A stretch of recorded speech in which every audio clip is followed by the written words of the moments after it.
Oh. Oh, it doesn't ask you anymore, does it? It just goes. Well, yes, indeed. I guess with HLS, it's if the stream key is then there, it's just going to start going. Bitrate too high, bitrate never too high. Okay, you notice something different. My desktop is different. My everything is different. Oh, right, it is the thing where it grows the cursor. Yes, so my computer was out of commission for a long time, which is why I did not stream. I put all my RAM in my server, because I wanted my server to be working more than my computer. And so I had to buy RAM. I bought RAM for too much. This was $500, but it was worth every penny, because otherwise I wouldn't be able to use my computer during my only week off. So wonderful. Oh yes, and also you can't see OBS, so I'm back on Linux again on my main computer. I obviously daily Linux on my laptop, but I'm back on it here. Man, I missed having it like this, because it's showing it in my why does it say it's an hour long?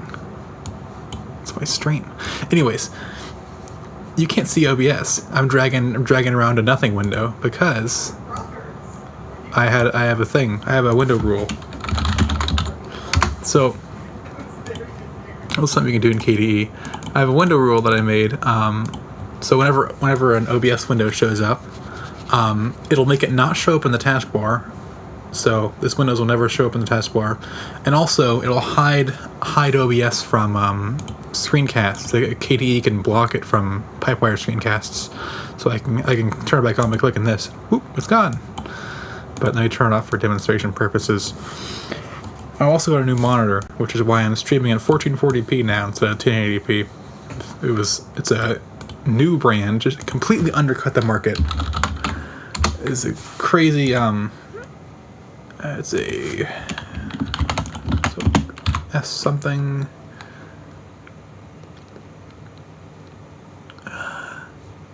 It's the 2-1. It's this monitor. It's great. It's got a great SDR brightness, which is why I got it. And then I've calibrated it with my color emitter. It looks incredible. I've also got a shader wallpaper. It looks like it's like the PlayStation Portable or the PS3. It looks really good.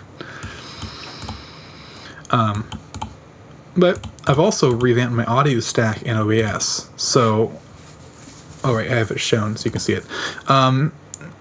Instead of using random VST plugins and the VST2.x whatever host, I'm using the Linux Studio plugins thing, which are really good.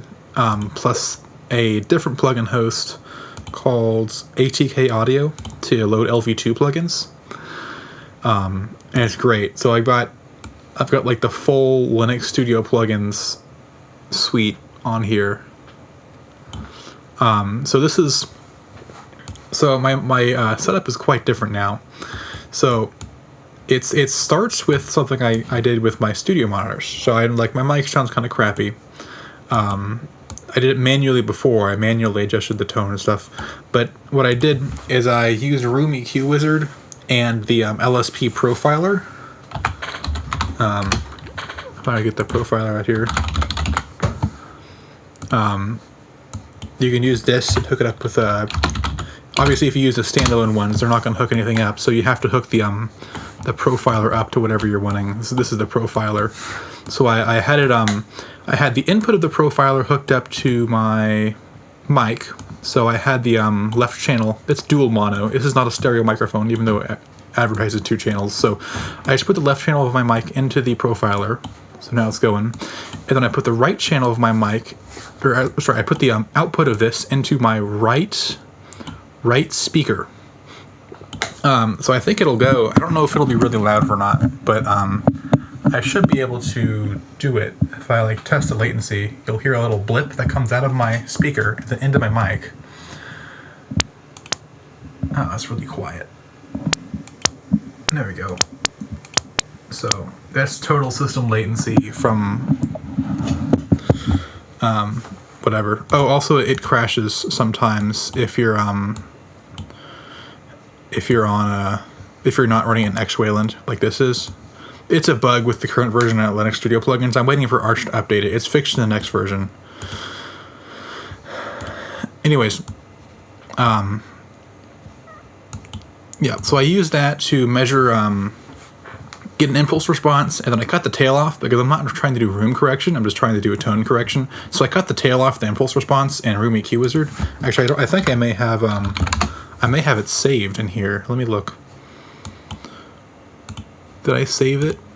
I did. So I've got just a random flat target. I don't really care. And then I've got a, this is the impulse response from the mic. So my mic had some highs, whatever. Then I I had to learn how to use all this just for this one thing. Room EQ Wizard is cool though. I had to go to the EQ. Yeah, EQ. Yeah, here I even got so this is the EQ I made from it. As you see, it's literally just negating this thing, and then it made about 16 filters. It made 13 filters. And then so I loaded the 16x mono parametric EQ, and I have all 16 filters used. I have 14 and 15 are a high and low cut. So I have high pass here and a low pass here. It's that one. And then I also have a random bell filter. It ended up making it kind of just to my ears. It made it ended up kind of too warm. So I kind of re-brightened this up here with a big bell filter. I can remove it, and now it's gonna sound kind of too. All my plosives are gone. But yeah, I think it sounds a bit better like this. The low cut, for some reason, I tried to add a filter before to get rid of this rumble down here, but for whatever reason, this mic has has like a really low rumble. It's like really sensitive in the low frequencies. So if I turn this high cut off, I have this high cut very carefully picked. This is the lowest like note I can get with my voice. That's as far down as I can go. So if I turn it off, you'll hear there's now a rumble. Genuinely no clue where this is coming from, but like if I tap my desk or anything, it's quite extreme. So I cut it all off. Now it's worst case scenario, it'll just be my voice. In fact, I can turn this up a little bit. I can turn this up to like 80. There we go. But yeah, that's the first part of the chain. That just removes all the frequencies too high or low to be useful. And then I have gain. This is basically my volume slider, because after this I'm doing all my dynamics. So I do my gain before my dynamics.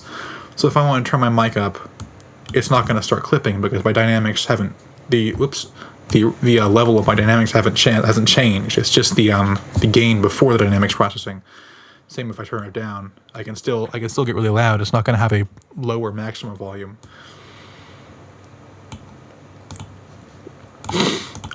Then I don't need this open anymore. Then I have a multiband compressor. I just prefer multiband compressors rather than compressors. This just has the 4 default bands. I just moved them around a bit. It's enough. I'm not doing anything super fancy here. It's just a compressor. There's not really much to see. Limiter.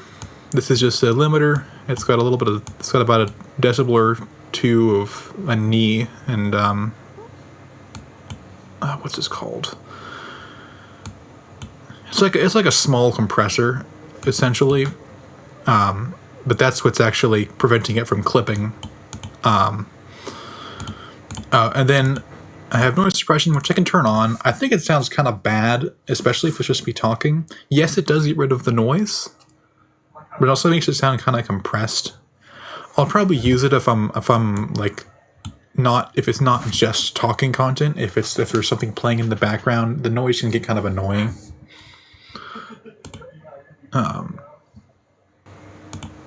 Yeah, it's noticeable noise. It's not that bad actually. Actually, it's actually worse when I had it turned off. Cause I used to have my gain all the way up here. Yeah, that's much worse. But I don't need my gain that high, so I'm actually, in fact, I can turn this down to like maybe 18. So that's noise suppression if I need it. And then all of this is in mono. So in the very beginning, I'm only ever taking the left channel. So it's a mono thing, so there's only one channel, but I'm only passing through the left channel through this plugin. At the very end, this is the only stereo plugin in here. So here I'm taking the left channel. For OBS is only stereo. OBS is kind of limited to stereo. So I'm taking both OBS channels and I'm bumping them to the left and right channels. It's essentially turning this left stereo channel only mono signal into a dual mono signal. It's just duplicating it into the right channel. And it's also doing why did it disconnect? Well, what it's supposed to do, it's supposed to send to this shared memory buffer mic. It's just called mic. All this is doing is sending it to into the oblivion to a channel called mic, and also turning it into dual mono. In fact, if I remove it, you'll see that now I'm only in the left ear. So that's what that's in charge of. And then here in my desktop audio, I just have a limiter, but I have it side chained with my microphone. As you can see, when I speak, it'll start doing the limiter on the desktop audio. I think it's a little aggressive. I kind of set this up real recently. I didn't really tune this. I'm probably going to make this a little less aggressive, but regardless, as you can see, when I'm speaking, it turns the gain down on my desktop audio so that I can be heard.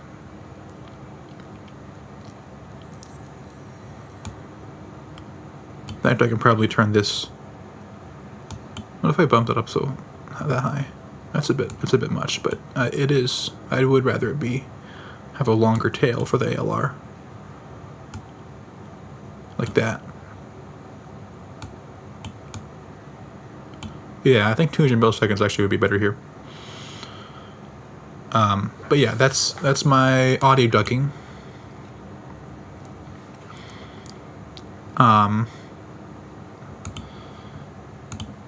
Let's set up. Oh, but the way I have this working, going from one channel to, because OBS doesn't have a way to natively sidechain stuff very easily.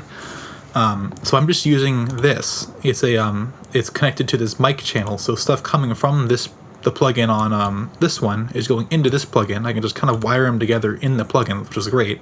I don't have to like wire them in with pipe wire or whatever. I can just do it directly in Linux Studio plugins, which is awesome. That's one of my favorite things you can do with this.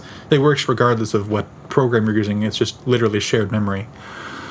So yeah, I love Linux IPC.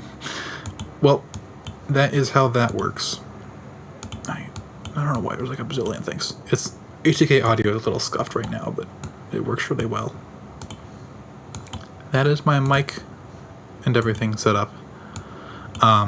This is just a test stream. I have yet to test this. I don't know. I'm using HLS. I have no idea if that's any good or not. It's gonna have worse latency, but I'm streaming in H.265, so maybe it'll be better. I have to test this. I don't know. I'm using HLS going on my speakers. I have no idea if that's any good or.